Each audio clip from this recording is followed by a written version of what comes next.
Hello everyone, welcome back to my channel. I'm Bill. We're going to be in the Player's Handbook from 3rd edition D&D, and I mean 3.0 D&D. We're looking at the really old spells before the spells started to be changed in 3rd edition to the 3.5 version of the spells, and then that carried over into Pathfinder. We're on 1st level arcane spells, and I'm breaking them up by the spell school that they're in, because there's just a lot of reading otherwise. What we're looking at today is divination spells, and we're trying to see what would be very effective in a warfare setting, what we could use as one-use items that you could give to your soldiers to use in a battlefield situation or a siege situation or a ship-to-ship combat situation that could give you an advantage or turn the tide of the fight. The following spells we'll be looking at, and we'll be going in their order: comprehend languages, detect secret doors, detect undead, identify, and true strike. The only one I see out of their names that are very useful is true strike, but we will read them anyways. So comprehend languages can be useful if you're trying to interrogate somebody that nobody speaks the language of, or you've captured documents that nobody can read.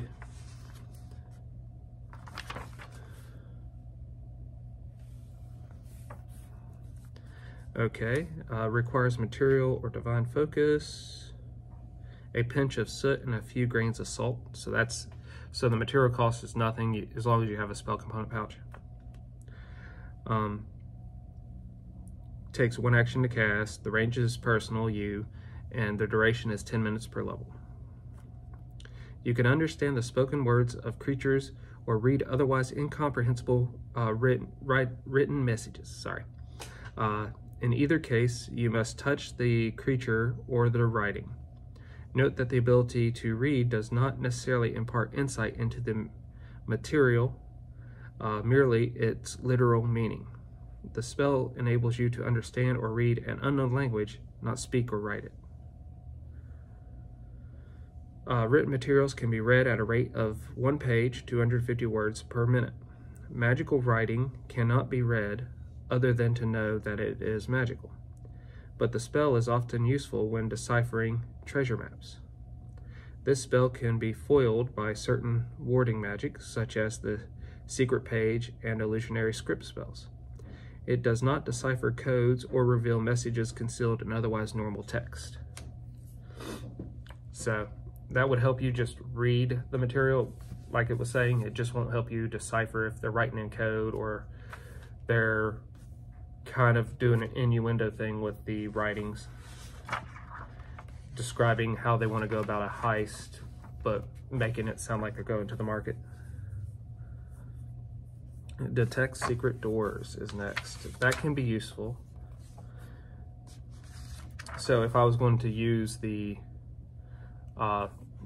understand language stuff, what was it? Comprehend languages.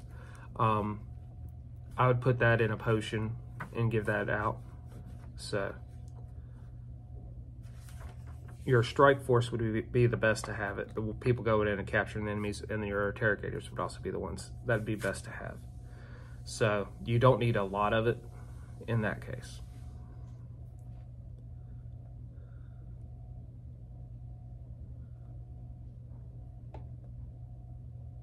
Detect secret doors. It takes 1 action to cast, range is 60 feet.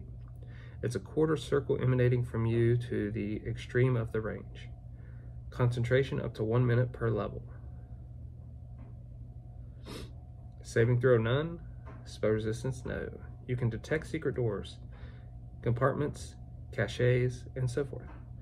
Only passages, doors, or openings that have been specifically constructed to escape detection are detected by this spell. An ordinary trapdoor underneath a pile of crates would not be detected. The amount of information revealed depends on how long you study a particular area or subject.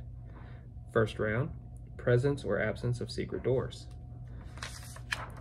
Second round, number of secret doors and the location of each. If an aura is outside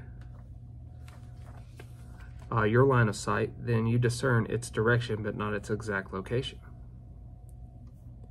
Each additional round, the mechanism for trigger for one of the particular secret portals closely examined by you. Note, each round you can turn to detect things in a new area. The spell can penetrate barriers, but 1 foot of stone, 1 inch of common metal, a thin sheet of lead, or 3 feet of wood or dirt blocks it. So can't go through walls, in other words.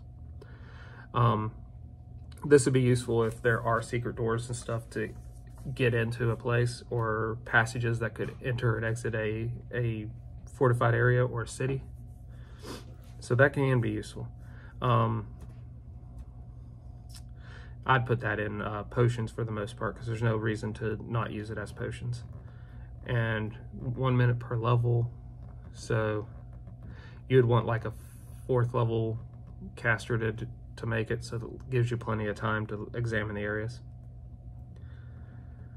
Detect undead. Reveals undead within 60 feet. Now if you're fighting undead, that's useful.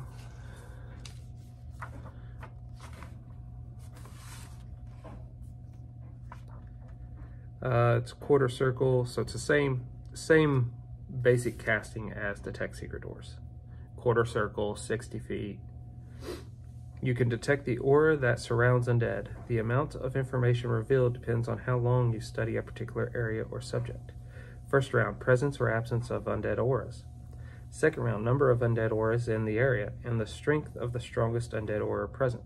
If you are of good alignment, the strongest undead aura's strength is overwhelming, and the strength is at least twice your character level. You are stunned for 1 round, and the spell ends. While you are stunned, you can't act. You lose your dexterity bonus to AC, and attacks gain a +2 to attack you. Third round, the strength and location of each aura. If an aura is outside your line of sight, then you discern its direction but not its exact location. Aura strength. The strength of the undead aura is determined by the hit dice of the undead. Lingering aura, the strength is dim. A 1 or less hit dice is faint. A 2 to 4 hit dice is moderate. A 5 to 10 hit dice is strong, and 11 plus is overwhelming. Length aura lingers. How long the aura lingers depends on its original strength. Original strength of faint lasts 1d6 minutes. Original strength of moderate lasts 1d6 times 10 minutes. Strong is 1d6 hours, and overwhelming is 1d6 days. Note, each round you can turn to detect things in a new area. The spell can penetrate barriers, so it's the same limit. It can't go through walls and stuff like that. But the material component for this is a bit of earth from a grave. So, in situations where you're dealing with undead as your main enemies, having potions that would give your soldiers that advantage would be very useful. And there again, I'd want like a 3rd level caster, 4th level caster to make it. That way it gives you plenty of opportunity to find any undead that are kind of hidden in the area, even if they're not actively hidden, but they're like behind a pillar or whatnot, not moving yet. That would give you a good chance to find them. Identify is not going to be useful in a military situation, but let's read it anyways. And this is how it worked in 3rd edition, which I know is different than how it works in Pathfinder.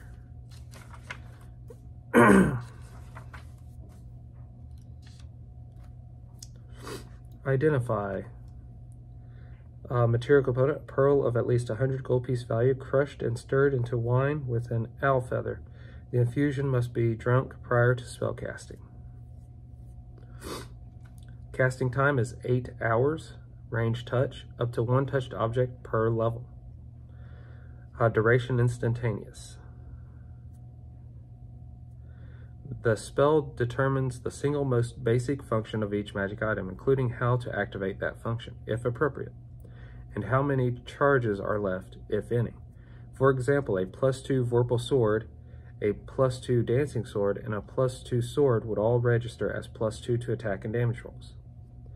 If a magic item has multiple different functions that are equally basic, Identify determines the lowest level function. If these functions are also of equal level, the DM decides randomly which is identified. So rereading that is very useful to me because it's been a minute since I've had to answer players' questions on Identify. True Strike. This is going to be very useful to your soldiers. If you can get them, say, a few one-use items with True Strike on it, they're going to have a hell of a time against their enemy forces. But they'd also have to train themselves to only activate it while they're already in the melee.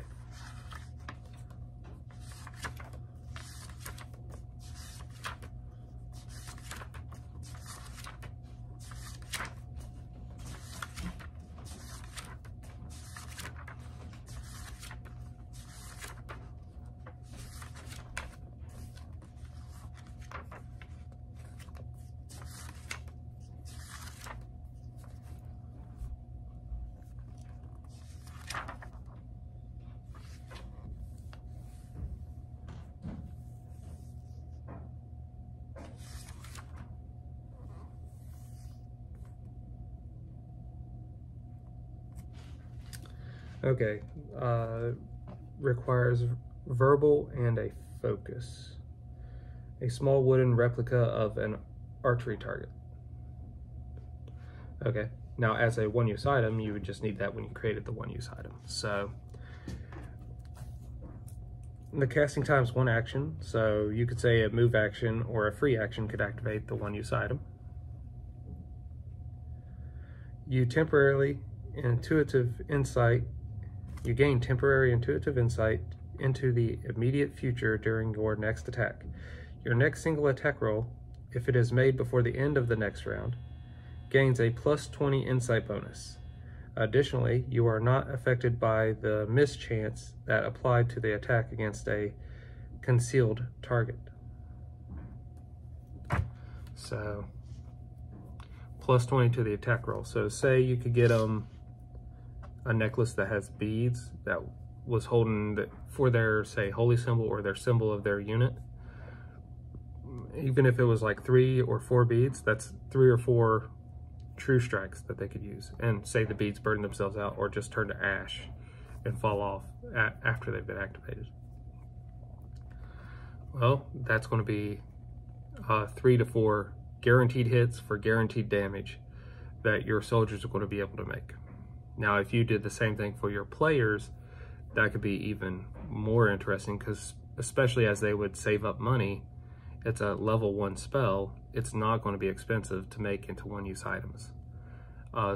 Scroll of True Strikes, 25 gold. A potion of True Strikes, like 50 gold. So you're looking at one-use items about 50 gold for True Strike. That can get very devastating very quickly.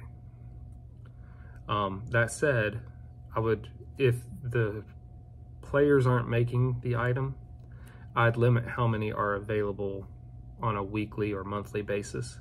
So that way they're not overwhelming me with the fact that they never miss. It's okay that a few attacks never miss, but once you're to the point where every attack's automatic ignores the natural one, then that would get very boring and annoying to me as a game master. As a player also, I wouldn't want to be able to do that all the time. Now, I have in previous games taken that and put that on a weapon and said 3 times per day you can activate it and you get a +20 bonus. And I also used that for a ranged weapon as well, just because why not?